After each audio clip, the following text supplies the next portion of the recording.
बिस्मिल्लाहिर्रहमानिर्रहीम। अस्सलाम वालेकुम।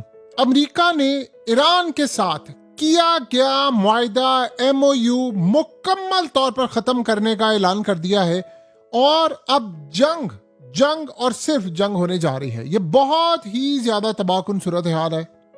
डोनाल्ड ट्रंप के ऐलान के फौरी बाद तेल की कीमतें आसमान पर जाना शुरू हो गई हैं और सबसे बड़ी सूरत हाल ये है, जो सबसे हैरान कर देने वाली सिचुएशन है कि तेल की कीमतें ऊपर जा रही हैं और गोल्ड की कीमतें क्रैश कर रही हैं। यानी ये ऐसी सूरत हाल है कि बिटकॉइन वो भी क्रैश करना शुरू कर दिया है।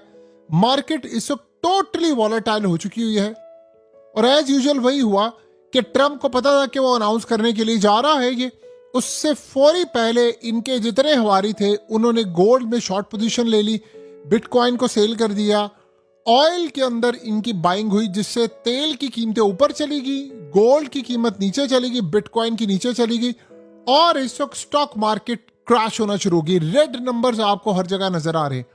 अब व्हाट नेक्स्ट? अब क्या होने वाला है? अब होने वाली है बदतरीन जंग, बदतरीन जिसे जंग कहते हैं वो होने जा रही है। ये इतनी भयानक जंग होने वाली है कि जिसका तसव्वुर भी नहीं किया जा सकता। यानी आप यहाँ से अंदाज़ा लगा लें कि अब ईरान के मिसाइल होंगे, अमेरिका के शिप्स होंगे, अमेरिका के अड्डे होंगे, ये सारी सूरत हाल। मुआहिदा अगर ख़त्म हो गया तो अब वो ना तो ईरान को पैसे मिलेंगे, पहली बात, ना वो ईरान को पैसे लेने देंगे, ना ईरान के जो एसेट्स से फ्रीज किए थे वो अनफ्रीज होंगे, ना उन एसेट्स के अलावा अब ईरान को तेल बेचने की इजाज़त होगी, ना कोई और सूरत हाल होगी। यानी वो जो पीक पर जंग जारी थी वो हम जिस पोजीशन में पहुंचे हैं, जो इसराइल चाहता था, एग्जैक्टली 100% वही इस वक्त हो चुका है और अब हम बड़ी जंग की तैयारी की तरफ इस वक्त जा रहे हैं। आप इसको तैयारी कम और बड़ी लड़ाई के तौर पर ज्यादा तौर पर देखें तो अब सारे के सारे वो जो पर्दे थे, वो सारी चीजें थी, वो टोटली सब कुछ इस वक्त हट चुकी हैं। सो इस सारी सूरत हाल के अंदर आप ये देखें कि लड़ाई अब अपनी पीक को जारी है। अब क्या होने के लिए जा रहा है, जो असल सिनेरियो है? देखिए, इस वक्त सिनेरियो ये है कि वो जो मुआहिदे, वो स्विट्जरलैंड, अब एक बात ध्यान में रखिएगा, वो जो सालिसी के किरदार थे वो आज के बाद सारे खत्म हो गए हैं। यानी वो जो सालिसी की जो सूरत हाल थी कि जी फलाना सालिस बनेगा, ये होगा, वो होगा, वो तमाम चीज़ें आज के बाद ख़त्म हो गई हैं। अब ना तो पाकिस्तान अब वो किरदार अदा कर पाएगा, ना कतर कर पाएगा, ना कोई और कर पाएगा, क्योंकि ना ईरान ने सुनना है और ना अमेरिका ने सुनना है। आप सोचो ना, एक दफ़ा दस्तखत आपके हो गए तो उसके बाद क्या सूरत हाल होगी? ये लड़ाई तो अब शुरू, असल लड़ाई अब होने वाली है। अब होगा क्या? ट्रंप को ये मना किया गया था कि आप ये अटैक ना करें, हमारे पास तेल रिजर्व में खत्म हो रहा है। अगर आपने अटैक किया, आपने जंग छेड़ी, तो एक तो तेल की कीमतें ऊपर जाएंगी, दूसरा हमारे पास करने के लिए कुछ नहीं है। उसने टोटली सारी वार्निंग को इग्नोर कर दिया है। अब असल मसला ये हुआ है कि फिर वो लड़ाई होगी, फिर अटैक होगा, फिर सारा स्नेरियो होगा। अब इस दफा ज्यादा इंटेंस होगी क्योंकि इसराइल ये चाहेगा कि अब अगर जंग छिड़ी है तो ये फाइनल जंग में बदल जाए और शायद हो सकता है कि फैसला यहां तक हो गया है कि अब असल में मिड टर्म इलेक्शन की भी परवाह नहीं की जाएगी। अजीब सूरत हाल ये है कि आज ईरान ने जब अटैक किया, पहले अमेरिका ने अटैक किया, फिर ईरान ने 85 अटैक किए अमेरिका के 80 अटैक के बदले में, और साथ ईरान ने एक और भी बात की। उन्होंने कहा अगर अमेरिका ने दोबारा अटैक किया तो फिर हम अटैक कर देंगे। इसका मतलब है कि आज के बाद ट्रंप ने कह दिया कि MOU डेड हो गया है। अगर तो MOU डेड हो गया है तो इसका मतलब है कि ईरान को स्ट्राइक करने की मुकम्मल आज़ादी होगी। अब फ्लाइट्स डाइवर्ट होने के लिए जा रही हैं और वही पैटर्न, हम उसी जंग में दोबारा आ गए हैं जिस जंग में हम पहले थे। अब आप इस दफ़ा एक्सपेक्ट कीजिएगा कि ईरान ने जो पिछली दफ़ा लिहाज रखा हुआ था वो लिहाज नहीं होगा। उन्होंने कहा था कि अमेरिका मुआहिदा तोड़ेगा, हमें अमेरिका पर ट्रस्ट नहीं है। अब ये ज़हन में रखिएगा, पॉसिबिलिटी है कि ये जंग अब लंबी चले और ये बड़ी भयानक जंग, और ये भरपूर लंबी चलेगी क्योंकि अब अगर जंग रुकी है तो वो इसराइल को हजम नहीं हो रही थी और अब वो जंग नहीं रोकना चाहेगा। इसका मतलब है कि वो इस दफ़ा कुछ ऐसा इंटेंस करेगा कि जिसके बाद वो जंग ख़त्म ही ना हो। मिसाल के तौर पर वो ईरान की ऑयल फैसिलिटीज़ को तबाह करेगा, वो ईरान की गैस फैसिलिटीज़ को तबाह करेगा। जब आप ईरान की ऑयल फैसिलिटीज़ को तबाह करें, आप ईरान की गैस फैसिलिटीज़ को तबाह करें, तो बदले में वो यही काम करेंगे, फिर वही सूरत हाल पैदा होगी। असल में ये इंतज़ार कर रहे थे बैठकर इस चीज़ का, और ये इन्होंने इंतज़ार करना था। ये इंतज़ार कर रहे थे कि जनाजा ख़त्म होने का। ट्रंप ने ये जो बार बार उसको उछकल आई हुई थी, बार बार कहना मैं अटैक कर दूंगा, मैं ये कर दूंगा, मैं वो कर दूंगा, वो तैयार बैठे हुए थे। तो जब आप एक तरफ तैयार बैठे होते हैं तो आपकी सूरत हाल तो ऐसी होती है। ये असल में तैयार बैठे हुए थे, मुकम्मल तौर पर तैयार बैठे थे कि हमने अटैक करना है और जनाजे का वेट कर रहे थे। अब उस सारे का सारा जो मरहला है वो इस वक्त क्लियरली नजर आ रहा है कि अब एक बड़ी लड़ाई सर पर खड़ी हुई है। यानी अब आप ये सोचें कि ट्रंप ने कहा है कि ईरान ने जो स्ट्राइक किया है उसके बाद निगोशिएशन तो हो गई हैं, बिल्कुल कंटिन्यू रहेंगी, लेकिन बाकी तमाम चीज़ें ख़त्म हो गई हैं।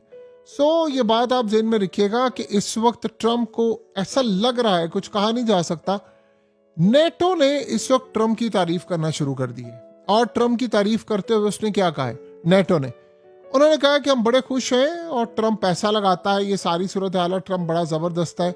और इस वक्त सबसे बड़ा मामला ये है कि ट्रंप के साथ साथ बाकी इश्यूज ये है कि ऐसा नेटो को वो ऑन बोर्ड लेने की कोशिश करें कि आप इस जंग में कूदें।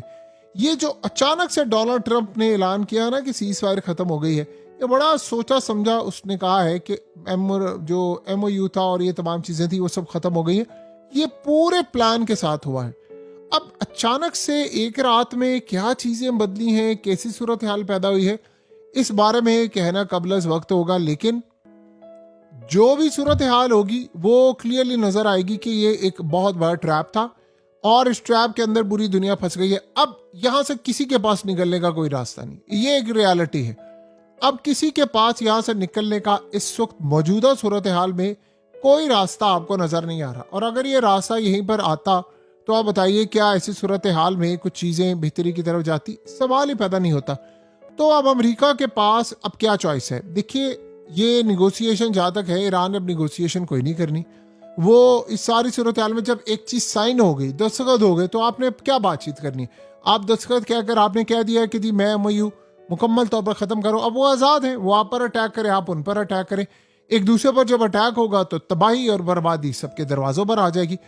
अब प्रॉब्लम यहाँ पर यह है कि इस वक्त तेल की जो डिमांड है वो बहुत ज़्यादा है। ईरान अपना हॉर्मस बंद करेगा, वही सूरत हाल होगी, वो जाने नहीं देगा और तेल आसमान पर जाना शुरू हो जाएगा इस दफ़ा।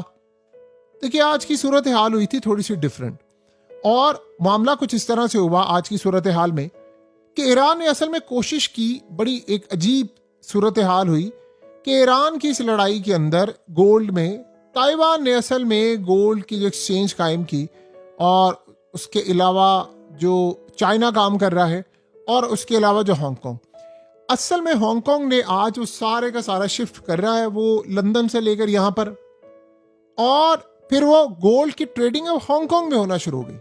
तो उन्होंने एक बहुत बड़ा सेटअप लिया है। अब सेंट्रल बैंक, बड़े बैंक, तमाम लोग गोल्ड बाय करें। लेकिन अगर न्यूज़ इस तरह की आती है जो नेगेटिव होती है तो उसमें सबसे पहले गोल्ड पर असर पड़ता है। अब जैसे जैसे अटैक होते जाएंगे आप ये देखेंगे कि स्टॉक मार्केट भी क्रैश होगी, आप ये देखेंगे कि महंगाई का तूफान बढ़ना शुरू हो जाएगा। और ये ज़हन में रहे, इस दफ़ा सिचुएशन ज़्यादा इंटेंस है, बावजूद इसके कि ट्रंप जंग नहीं चाहता था। फिर सवाल अब यहाँ पर यह पैदा होता है कि अगला मरहला अब क्या होगा। इसराइल तो चाहेगा ना कि वो अटैक करे और इस अटैक में इस दफ़ा इतना इंटेंस करे कि ताकि दोबारा किसी भी वजह से अटैक रुके ना। तो उसके लिए आपको कुछ ऐसा करना पड़ेगा। मिसाल के तौर पर अगर आयतुल्लाह अली खामनाई को मार दिया तो जंग 40 दिन रही। अब वो ये चाहेंगे कि हम कुछ ऐसा अटैक कर दें जिससे जंग कम से कम 1 साल चले। और ये ज़हन में रखिएगा, ऑलरेडी आपको पता है कि जितने इदारे थे वो वार्निंग जारी कर चुके थे कि अगर अगस्त तक ये जंग जारी रहती है तो फिर उसके बाद आप ये समझिए कि दुनिया के बचने के इम्कानात बहुत कम होंगे। वो तो अलग बात है कि बीच में सीज फायर हो गया और ये तमाम मामला हो गए। अब व्हाट नेक्स्ट क्या होगा?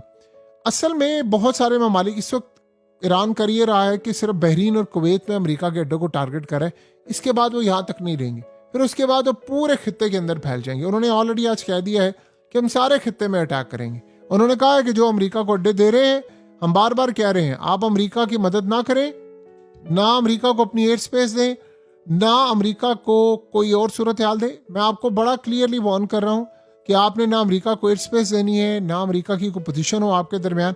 और ये तमाम की तमाम चीज़ों में आप अंदाज़ा लगा सकते हैं कि हालात क्या हो रहे हैं। सो कहीं ना कहीं अब अमेरिका के लिए एक बड़ी चैलेंजिंग सिचुएशन यहाँ पर कायम हो चुकी हुई है।